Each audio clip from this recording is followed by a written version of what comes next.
Dzień dobry. Dzisiaj rozmowy branżowe prosto z Invest Cavs. Jest ze mną Dominik, Chain for Energy. Dzień dobry, witam. Cześć. Cześć. Nowy projekt, który sprawdzamy jako Kryptekipa, obserwujemy Was od jakiegoś czasu.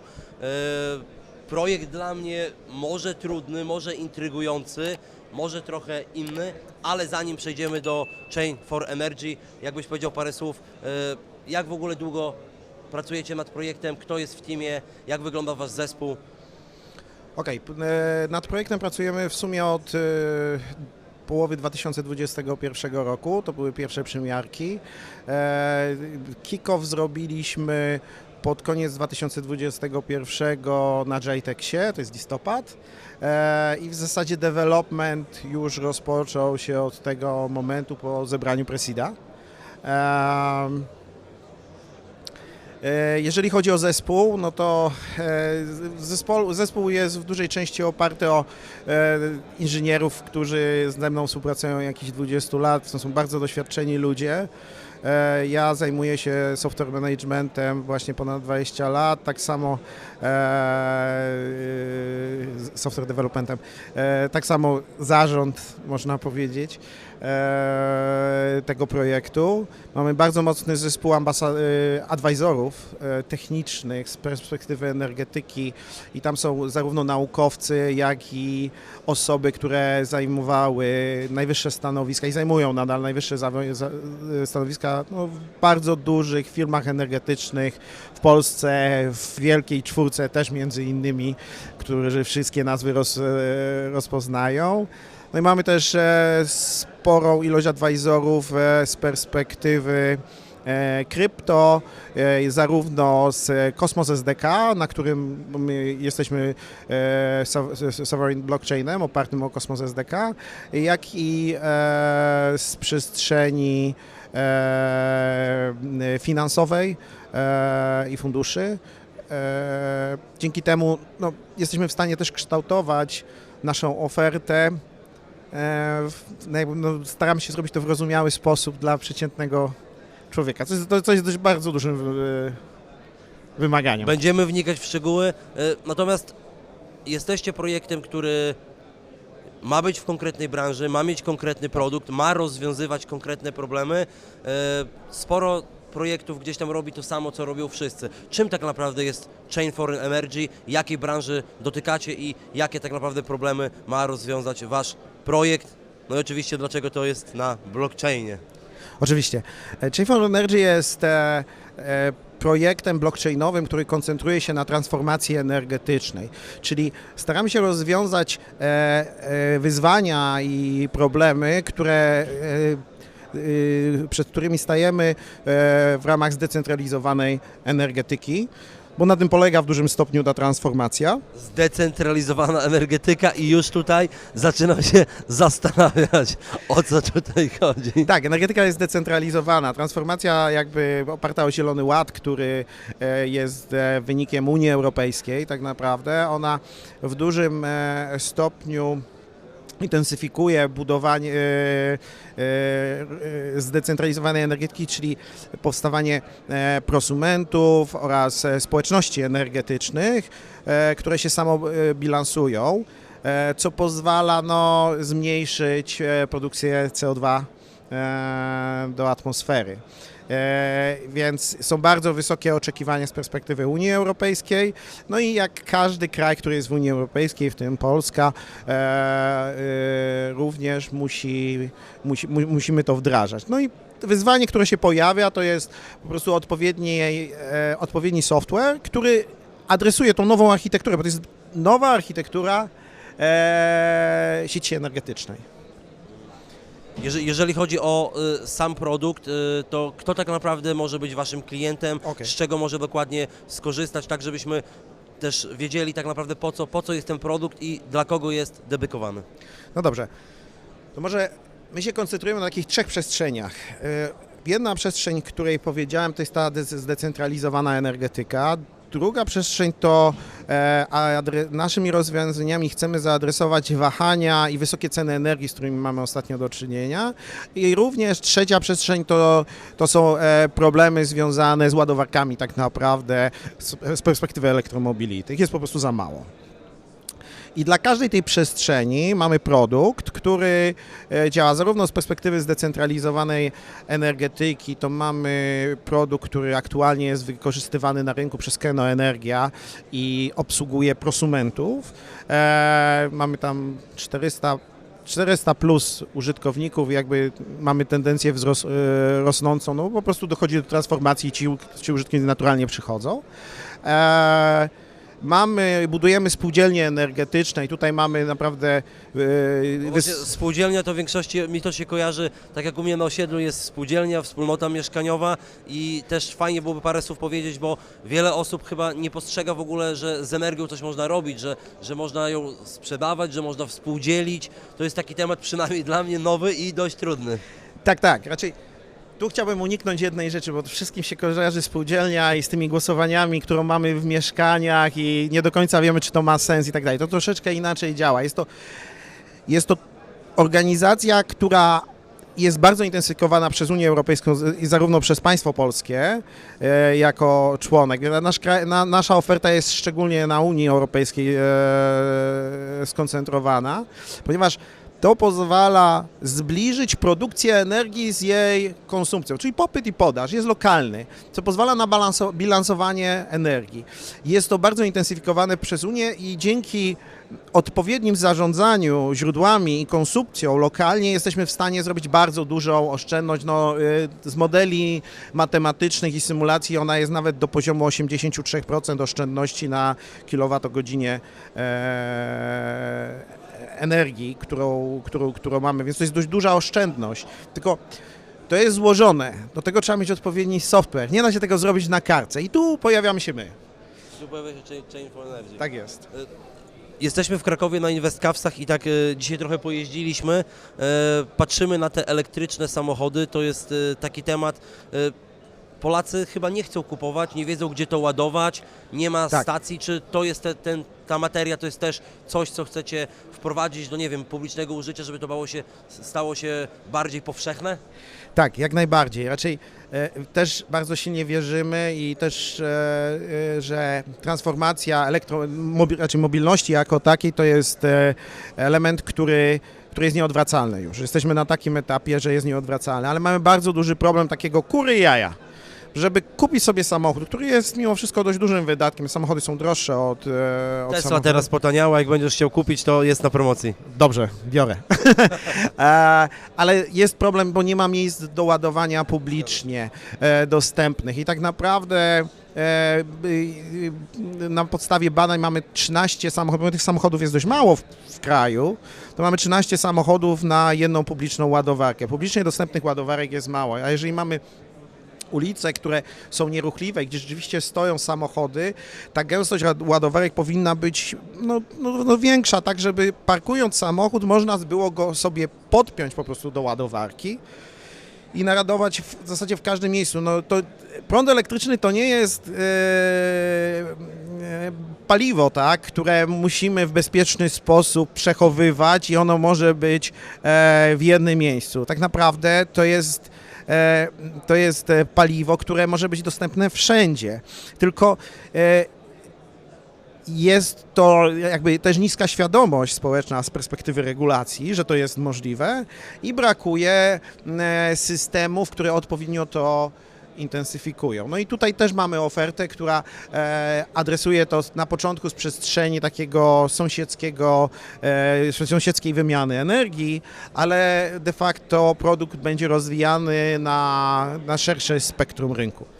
Dla mnie obecnie Chain for Energy, przynajmniej tak jak ja na to patrzę, to jest przede wszystkim edukacja. Ja chcę też poznać Was projekt, uczyć się od Was, bo nie mamy tego projektu na rynku i teraz sporo projektów kopiuje pewne rzeczy. Mamy tak naprawdę często projekty, które możemy łatwo sklasyfikować. Wy wkraczacie w taki temat, który dla wielu osób na pewno z rynku krypto też jest nowy, tak? To są te problemy być może, na które na co dzień nie zwracamy uwagi. No i teraz Ja będę chciał się też zaangażować w Wasz projekt. Wiem, że jest możliwość postawienia noda, macie token. Tak. Jakbyś powiedział parę słów, tak naprawdę jakie dzisiaj w ogóle mamy możliwości, jeżeli ktoś powie tak, jest to fajny temat związany z energetyką, jest to temat przyszłościowy, Okej. więc jak to generalnie wygląda, co dzisiaj my możemy jako inwestorzy również tutaj podziałać? Tak, jako inwestorzy, to może zacznę po kolei, gdzie jesteśmy z perspektywy samego blockchaina, czyli i użycia blockchaina, bo przede wszystkim tak, mamy blockchain, który jest oparty Cosmos SDK. Jest to, mamy mainnet, który jest rozłożony, jest to sovereign blockchain, globalny, mamy 75 walidatorów wokoło świata, tak można powiedzieć. Mamy swój token. Projekt zresztą od samego początku jest projektem opartym o token. Tokeny są wymintowane przez spółkę szwajcarską i jesteśmy w trakcie, zaraz zaczniemy public sale'a, więc to jest na pewno jesteśmy w trakcie private sale'a, a zaraz zaczniemy public sale'a, więc jest to przestrzeń, której będziemy informować niedługo, no, jakie są reguły, jak to będzie przebiegało i tak dalej. Więc to jest miejsce, w którym mogą ludzie na pewno dołączyć, a w tym momencie no, po prostu przez bezpośredni kontakt mamy kanały zarówno na Telegramie, na Discordzie. To poproszę o kontakt bezpośredni do mnie czy do Grześka, który jest też cofounderem projektu. Jeżeli ktoś jest zainteresowany privatem, możemy porozmawiać o tiketach, tylko to są większe tikety. Też wydaje mi się, że jeżeli mamy patrzeć na przyszłość rynku kryptowalut, na przyszłość blockchaina, to rzeczywiście potrzebujemy projektów, które będą łączyć klasyczny model biznesu, rozwiązywać pewne problemy. I tutaj też chciałbym dopytać, bo dla mnie też są to nowe rzeczy, jakie tak naprawdę, jaką ten token ma użyteczność, jaką będzie wykorzystywany też w Waszym produkcie, żebyśmy tutaj sobie też jasno na to odpowiedzieli.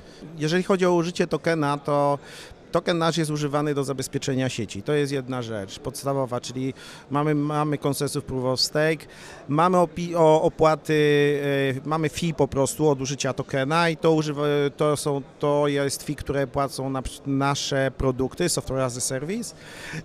Wspieramy funkcjonalności takie jak Guarantee of Origin i trakowanie energii, co pozwala nam docelowo zrobić tak zwane granulowane certyfikaty pochodzenia energii. Mamy zarówno, my jesteśmy blockchainem opartym o Kosmos, więc pozwala nam to na integrację z innymi blockchainami, Cosmos Ecosystem.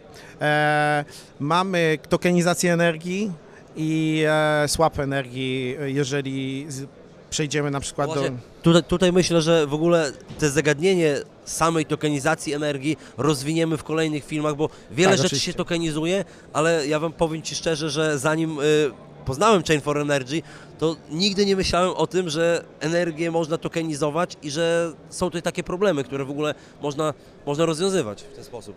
Tak, tokenizacja energii jest ciekawym elementem z perspektywy handlu, takiego handlu niewielkiego tą energią, czyli mamy handel na przykład w spółdzielni energetycznej i mamy handel międzysąsiedzki. W tym momencie użycie do tego giełdy, którą mamy towarowej w państwie dla takiego retaila jest po prostu niemożliwe. Natomiast stworzenie takiego lokalnego rynku, takiego marketplace'u jest jak najbardziej potrzebne. Dla mnie to jest też właśnie temat nowy, bo dla mnie to było scentralizowane, widziałem jednego operatora, wiesz, przychodzę, mam energię w domu i trzeba się zagłębić, żeby w ogóle zrozumieć, że to może być zdecentralizowane i nie wiem, przykład, mam działkę, tak, gdzieś tam na wiosce, tak, mógłbym coś tam założyć, mógłbym założyć tą spółdzielnię, tak, gdzie Tak. nadwyżki prądu sprzedawać i rozumiem, że Wasza platforma będzie tym narzędziem, dzięki któremu będę mógł w sposób prosty i szybki rozliczać. Tak, będziesz mógł to zrobić zgodnie z polskim prawem energetycznym, to jest najważniejsze, bo ono na to pozwala w tym momencie i w ramach spółdzielni jak najbardziej będziesz mógł na przykład sprzedać swoją nadwyżkę do małego biznesu, ktoś prowadzi warsztat samochodowy w tej samej spółdzielni, on ma rzeczywiście zapotrzebowanie i on od Ciebie kupi tą energię, ją zakontraktuje i będzie Ci za tą nadwyżkę płacił cenę, za która Ci odpowiada. I to jest legalne. Okej, czyli można tutaj, to daje dużo możliwości. To trzeba zrozumieć, że spółdzielnie mają do 1000 podłączeń. 1000 podłączeń na obszarze 3 gmin. Tam nie tylko ludzie mieszkają, tam są ludzie też pracują, mają małe biznesy, ktoś ma stolarnię, ktoś ma warsztat No właśnie, samochodowy. to jest ktoś ma... też moje kolejne pytanie. W jaki sposób Chain for Energy tak naprawdę chce właśnie edukować i pozyskiwać klientów na tą platformę? Bo też wydaje mi się, że dostęp do tej wiedzy, do informacji o Was, że są takie rozwiązania, nie jest taki prosty. W jaki sposób chcecie tutaj też wypłynąć z tym tematem szerzej? Jeżeli chodzi o platformę, to my współpracujemy z organizacjami, które zajmują się zakładaniem i prowadzeniem takich spółdzielni energetycznych. Więc to jest pierwszy kierunek dojścia docelowo do członków tej spółdzielni. Bo taka spółdzielnia musi mieć prezesa, musi mieć kogoś, kto tym jest w stanie znaleźć, kto pomoże ją założyć. Na dzień dzisiejszy jest to papierowa robota, nie da się jej tak do końca zautomatyzować, chociaż jest to nasza ambicja. Ale ten proces jest niegotowy do automatyzacji. Więc my dajemy możliwość rozliczania tego tradowania, rozliczania tych członków spółdzielni, którzy jako spółdzielnia są jednym prosumentem dla spółki obrotu. To są elementy, które są bardzo złożone z perspektywy obliczeniowej, no i do tego musi być software, który odpowiednio to adresuje. Czy Wasza platforma też będzie takim miejscem, gdzie, nie wiem, będę mógł znaleźć kogoś, od kogo w swojej okolicy będę mógł nabyć właśnie energię? Tak, naszym celem jest, mamy scenariusz. Ty, Maćku, potrzebujesz, masz bardzo wysokie rachunki od twojego dostawcy energii. Wchodzisz na naszą platformę. Koparki u mnie wyłączone, wyłączyłem je w 2018 roku. No właśnie, a chcesz je na nowo włączyć i coś tam kopać, tak? Więc najlepiej by było ci zmniejszyć koszty energii. Koszty energii nam rosną, więc poszukanie w twojej okolicy działającej spółdzielni energii... Czyli to będzie trochę taki marketplace. Tak. I tym będziesz miał, biorąc pod uwagę, jeżeli wejdziesz do tej spółdzielni, to już będziesz miał tańsze opłaty, bo tam jak masz energię, to masz opłaty za samą energię, masz tam opłaty takie, no to nie są tylko opłaty dystrybucyjne, bo tam spektrum jest szersze, ale duża część tych opłat jest po prostu przez państwo wyzerowana dla członków spółdzielni i to jest ten zarobek. I teraz ty nie dość, że będziesz mógł skorzystać od sąsiada, który ma przewymiarowaną fotowoltaikę, on tobie da tą energię po niższej cenie niż dostaniesz to od jakiejś tam wielkiej spółki obrotu, to jeszcze mniej zapłacisz za dystrybucję niż wziąłbyś docelowo od tej dużej spółki obrotu. Tutaj myślę, że wiele osób też z tego filmu się w ogóle dowie, że kupno i sprzedaż, w ogóle handel energią jest legalny, że można to robić i można na tym również zarabiać. Jest to raczej, to nie jest do końca handel, to jest po prostu sama definicja tej spółdzielni, sama spółdzielnia musi być, członkowie muszą wyjść na zero. No spółdzielnia sama w sobie nie ma zarabiać, ale ona składa się z członków i tam może być inwestor, który buduje źródło, infrastrukturę, źródło i tak dalej, korzysta z sieci dystrybucyjnej, czyli nikt nie ciągnie dodatkowych kabli, a reszta jest konsumentów, którzy po prostu biorą od niego energię i oni są członkami spółdzielni i wychodzą na zero, ale ten inwestor zarabia pieniądze, a ci, co kupują od niego energię, mniej płacą. Mają w lepszej cenie. Dokładnie. To na koniec też chciałem zapytać, oczywiście pod filmem macie white paper, macie wszystkie informacje o projekcie Chain for Energy, natomiast chciałem też zapytać, w jakim dokładnie jesteście teraz miejscu? Ile tak naprawdę jest już zrobione na dzień dzisiejszy? Ile tego produktu możemy zobaczyć, a ile jest jeszcze do zrobienia i jakie są też najbliższe Wasze plany? Co pokażecie w najbliższym czasie? No my mamy już produkt działający komercyjnie. Jeden z tych produktów to jest ten pierwszy dla prosumentów. Tak jak powiedziałem, on działa w Keno Energia. Jest to spółka obrotu, która obsługuje prosumentów i rozliczamy w tym momencie ich klientów. Tak naprawdę cały system rozliczeniowy to jest produkt, który my dostarczyliśmy. Jesteśmy w trakcie robienia spółdzielni energetycznej na roadmapie. Ona powinna być dostarczona w Q3 tego roku, o ile dobrze pamiętam, i na Q2 tego roku będziemy mieli ten MVP elektromobilności, czyli ten taki neighbor socket sharing oparty o nasz system, gdzie będzie można po prostu za token naładować sobie energię, ale tu mówimy o MVP, tak naprawdę to będzie ewoluować do Fiata, to będzie oczywiście się zmieniać.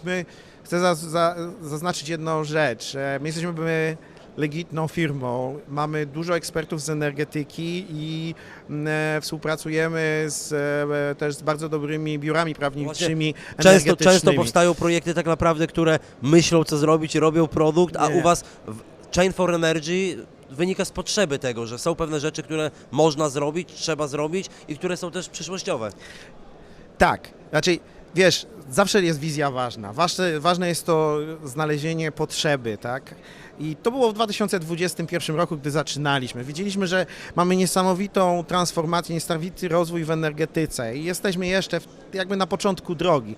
Mi się wydaje, że jeżeli chodzi o transformację, jesteśmy jeszcze wcześniej niż krypto. To tak można porównać. Ja też dzisiaj na paru wywiadach powiedziałem, że jesteśmy bardzo wcześnie, to Wy jesteście jeszcze wcześniej. Tak, znaczy w ogóle to chodzi, jeżeli chodzi o całą transformację. I tą potrzebę widzieliśmy. Jak weszliśmy w tą przestrzeń energetyczną, doszło do nas, że to rzeczywiście jest bardzo skomplikowany i złożony materiał. Dlatego mamy silne wsparcie od ekspertów energetycznych i od ekspertów od prawa energetycznego. To jest niesamowicie ważne do podkreślenia, czyli my nie jesteśmy chłopcami tylko, co mają marzenie, tylko Robicie w branży, gdzie macie specjalistów od Tak. tego tematu. To jest częsty problem projektów krypto, że chcą robić rzeczy, na których tak naprawdę się nie znają. Trzeba brać pośredników, trzeba brać osoby, które będą robić produkt.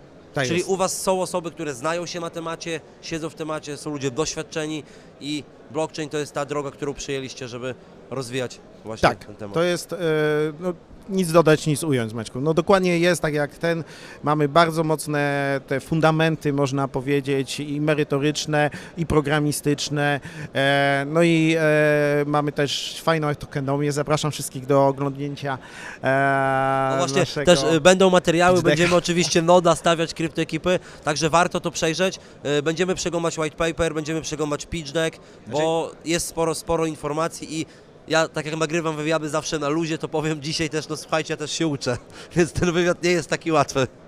Jest to nowy temat. Tak naprawdę to jest też coś, co jest samo w sobie wyzwaniem z perspektywy blockchaina i wymagało od nas dość dużej... Tutaj zadam jeszcze takie być może trudne pytanie, bo pewnie Proszę nasi widzowie też budując swój portfel kryptowalut, szukając projektów, starają się zawsze zaklasyfikować projekt do jakiejś grupy. Czy Chain for Energy w ogóle ma dzisiaj konkurencję na rynku? Czy to jest na tyle innowacyjne, na tyle nowe, że Wy w ogóle startujecie z czymś, co po prostu nie ma konkurencji na dzień dzisiejszy? Nie, raczej to trudno mówić o konkurencji tak naprawdę, bo są projekty, które mają dłuższą historię od nas. To jest na przykład Energy Web Token, Power Ledger i ten rynek blockchainowy to nie jest w energetyce coś, co powstało 2 lata temu, bo te projekty powstały w 2018 roku, ale one troszeczkę inaczej adresowały te problemy, bo my jakby koncentrujemy się na zbudowaniu produktów dla energetyki, wykorzystując rzeczywiście otwarty blockchain. Nawet jak wymieniam te produkty, o których ja powiedziałem wcześniej, no to one mają troszeczkę inne podejście do tego. Jedni bardziej koncentrują się na blockchainie, a inni kontruują się bardziej na Rozumiem, że jeżeli produkcie. chodzi o ramy działalności projektu, no to skupiacie się na polskim rynku, tak? Czy to jest zakres Nie, międzynarodowy? to jest unijny? zakres absolutnie międzynarodowy, bo jakby transformacja energetyczna to nie jest coś, co dzieje się tylko i wyłącznie w Polsce. Z perspektywy Unii Europejskiej, dlatego Unia Europejska jest naszym początkowym celem, oczywiście marzeniem są jeszcze Stany Zjednoczone, bo oni mają też bardzo duży budżet na transformację energetyczną. Ale łatwiej jest zaadresować rynek Unii Europejskiej, bo on jest po prostu w miarę spójny, bo Unia Europejska swoimi regulacjami i dyrektywami wymusza regulacje na członkach Unii. No i to prawo energetyczne robi się po prostu z tej perspektywy dużo bardziej spójne. Dziękuję za dzisiaj. Myślę, że moglibyśmy rozmawiać godzinami. Oczywiście na kanale Kryptoekipy będziecie mieli kolejne materiały. Będzie się działo. Dla mnie temat nowy, ale czasami mam coś takiego przy projekcie, że chcę się zagłębić i rzeczywiście przynajmniej nie wiem jak Wam, ale to jest temat, w który ja chcę się zagłębić, chcę się edukować, bo może być naprawdę ciekawie. Ja, Maćku, muszę Ci serdecznie podziękować, że Ty zamierzasz poświęcić czas dla nas i zagłębić się w projekt. Jest to przyjemność. Wydaje mi się, że to dla całej społeczności będzie mega lekcja, bo nawet jak pokazujemy nowe deksy, nowe giełdy, produkty, które już znamy, bo tak naprawdę to jest mielenie tego samego na różnych ekosystemach, nie? Tak jest. Tutaj mamy projekt, który dla mnie jest nowy, inny, ale to, co też powiedziałeś, że ta zmiana i tak przyjdzie, bo Unia to wymusza i teraz, jeżeli mamy ma projekt, wyjścia. który chce w tych ramach działać, dla mnie Ja zawsze trzeba sprawdzić. Ja zawsze marzyłem, żeby zrobić projekt blockchainowy, który ma takie realne znaczenie. Jest takim połączeniem realnego świata i tego świata wirtualnej digitalizacji wartości. No to jest, a energia jest idealna do tego. Tak To naprawdę musi być to fair. sprawdzając projekty, nawet często pod moimi filmami, ludzie piszą tak naprawdę, a po co ten projekt, po co kolejny projekt? Myślę, że pod tym filmem o Chain for Energy takich pytań raczej nie doświadczymy. Dziękuję bardzo. Dzięki.